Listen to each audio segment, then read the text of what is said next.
পৌলমীকে আজকে ডিমের ঝোল করে দেব সবজি দিয়ে, তো সেই জন্য একটুখানি পরিমাণে পেঁয়াজ রসুন ভাজতে দিয়েছিলাম। এবার এই সবজিটা দিয়ে দিচ্ছি।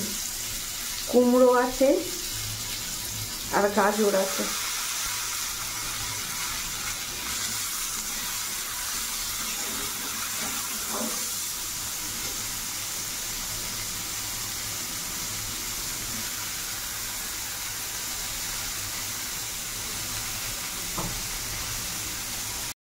সাথে এই যে এইটুকু আলুও দিচ্ছি। এর আগে ওকে আমি ডিম খাইয়েছি, ডিম সেদ্ধ করে বা ডিমের কুসুমটা ডালের জলের সাথে, মসুর ডালের জলের সাথে মিশিয়ে নিয়ে খাইয়েছি, বাট ও ডিম কোনো মতেই খেতে চায় না। তো সেই জন্য ভাবলাম যে আজকে একটু তরকারি করে দিই। কিছুই না, এই যে সবজিগুলো এখন একটু ভেজে নেব। আর এই যে এটা হচ্ছে পৌলমীর মুরগির ডিম, আর এই দুটো আমাদেরও ডিমের ঝোল করবো। এই দুটো হচ্ছে পোলট্রির ডিম। এই দুটো আমাদের তরকারি, আর এটা পৌলমীর জন্য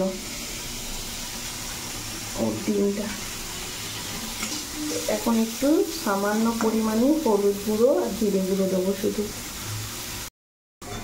এই যে হলুদ আর জিরে গুঁড়ো দিয়ে একটু ভেজে নেব।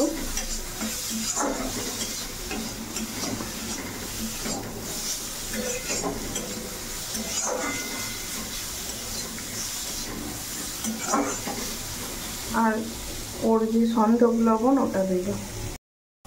এই যে লবণ,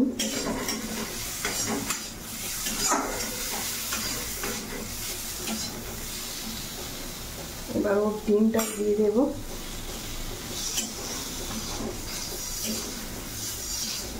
যাতে ডিমটা মশলার সাথে একটু ভাজা ভাজা হয়ে যায়। এবার পরিমাণ মতো জল দিয়ে দেবো। একটু ভাজা ভাজা করে নিই, চাপা দিয়ে দেবো। এখন পরিমাণ মতো জল দিয়ে দিয়েছি। ঢেকে প্রথমে 1-2 মিনিট ঢেকে রেখেছিলাম, এই জল দিয়ে দিয়েছি। বাস, এবার ফুটে গেলে একদম পুরো করে নামিয়ে নেব। হয়ে গেলে তারপর আবার দেখাচ্ছি। এখন চাপা দিয়ে দেব। এই যে ডিমের ঝোল হয়ে গেছে, আর এই যে ভাত।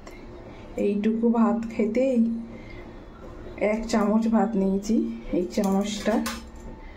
তো দেখি কিরম কি খাই। প্রথমবারে এখন ডিম দিয়ে ঝোল দিয়ে করে দিচ্ছি।